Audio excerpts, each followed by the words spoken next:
Movie की starting में एक एक्सीडेंट सीन दिखाया जाता है और इस एक्सीडेंट सीन के ही इर्द गिर्द पूरी मूवी घूमती है। उसके बाद के सीन में एक टीनेज लड़की को दिखाया जाता है जो कि वेजिटेरियन रहती है। उसके पेरेंट्स उसको जानवरों के डॉक्टर बनने वाले स्कूल में ड्रॉप करते हैं और उसी स्कूल में उसकी बड़ी बहन भी पढ़ती रहती है जो कि उससे सीनियर रहती है। वो लड़की अपने कमरे में सोती रहती है और उसी टाइम सीनियर्स रैगिंग करने आ जाते हैं और सारे जूनियर्स को एक पार्टी में ले जाते हैं। पार्टी में उसको उसकी बहन मिलती है। उसकी बहन उसको स्कूल में लगी पुरानी फोटोज दिखाती है जिसमें उनके पेरेंट्स की भी फोटोज रहती है। फिर दूसरे दिन उसके वेट स्कूल का पहला दिन रहता है और स्कूल के बाद सीनियर्स वेलकम फोटो के लिए सबको बुलवाते हैं और सबको खरगोश की किडनी खाने को बोलते हैं। वो खाने से मना कर देती है बट उसकी बहन उसे जबरदस्ती खिला देती है और यहीं से मूवी का एक्चुअल हॉरर ड्रामा स्टार्ट होता है। वो रात में सोती रहती है और उसे अपने पूरे शरीर में खुजली होती है और जब वो उठ के अपने शरीर में देखती है तो उसको पता चलता है उसके शरीर में रैशेस हो गए हैं। दूसरे दिन डॉक्टर को दिखाती है और डॉक्टर उसे एक ट्यूब दे देती है लगाने के लिए, ये कह के फूड पॉइजनिंग हो गया है। उसके बाद सीनियर्स एक ड्रेस कोड रख देते हैं जूनियर्स के लिए, तो वो अपनी बहन से एक ड्रेस मांगती है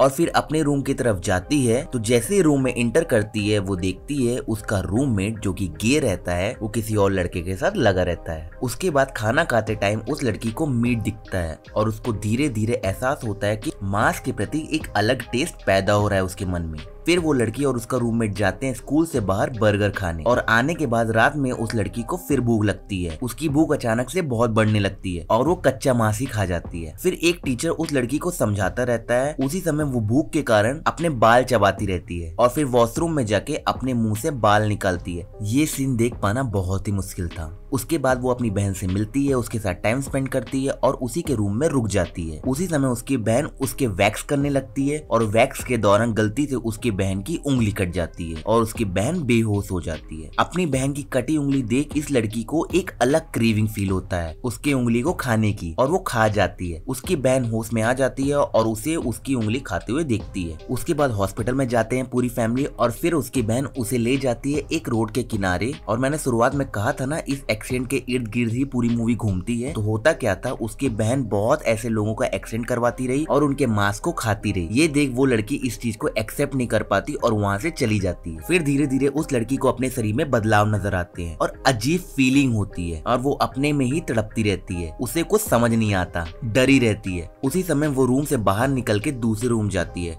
तो एक सीनियर उसको एक लड़के के साथ रूम में बंद कर देता है और वो लड़का उसको किस करने लगता है। फिर वो लड़की उसके होठ खा जाती है। फिर वो लड़की नहा के आती है और अपने ही गे रूममेट के साथ सेक्स करती है बट सेक्स के दौरान उसको मांस खाने की अलग ही इच्छा पैदा होती रहती है। तो उस लड़के को काटने की बहुत कोशिश करती है मगर रोकती है अपने आप को और अपने हाथ को ही काट लेती है। फिर वो लड़की एक पार्टी में बहुत ज्यादा नशा कर लेती है और उसी समय उसकी बहन कॉलेज के मुर्दा घर में उसे ले जाती है और उस लड़की का एक वीडियो बन जाता है जो उसे बाद में पता लगता है जब उसका रूममेट दिखाता है उसे कि वो नशे में एक मुर्दा इंसान की लाश को खाने लिए तड़प रही थी। वो अपनी बहन से जाके लड़ती है कि ऐसा क्यों किया, रोका क्यों नहीं मुझे, और उसकी बहन उसका गाल काट लेती है और वो लड़की अपने बहन के हाथ में काट लेती है। फिर दोनों के बीच में लड़ाई शांत होती है और उसकी बहन उसके गाल में बैंडेज लगाती है। फिर इस सीन में वो उठती है सो के, उसके बगल में उसका रूममेट रहता है बट वो मर गया होता है। उसके पैर उसकी बहन खा गई रहती है पूरा। वो अपनी बहन को नहला के साफ करती है और फिर उसकी बहन को बच्चों के रिमांड होम में रखा जाता है। फिर उस लड़की को उसके फादर बताते हैं गलती न तुम्हारी है न तुम्हारी बहन की। ये फैमिली में मांस खाने की ऐसी इच्छा कि किसी इंसान को भी खा जाए ये तुम्हारे माँ को भी थी, इसलिए वो सभी को वेजिटेरियन बनाई रही, मीट खाने नहीं देती रही। टेस्टी न लगे मुंह पे तो कैसे ये इच्छा पैदा होंगी। उसके पापा उसको अपने शरीर के घाव दिखाते हैं जो उसकी माँ ने उनको दिए थे और जो एक्सीडेंट वाली बात थी वो उनके फैमिली में ही ऐसा चल रहा था जिसमें वो एक्सीडेंट करवाते रहे और फिर उनके मांस को खाते रहे। और यहीं पे मूवी की समाप्ति हो जाती है। और स्टोरी का एक्सप्लेनेशन अच्छा लगा हो तो चैनल को सब्सक्राइब करें और वीडियो को लाइक करें।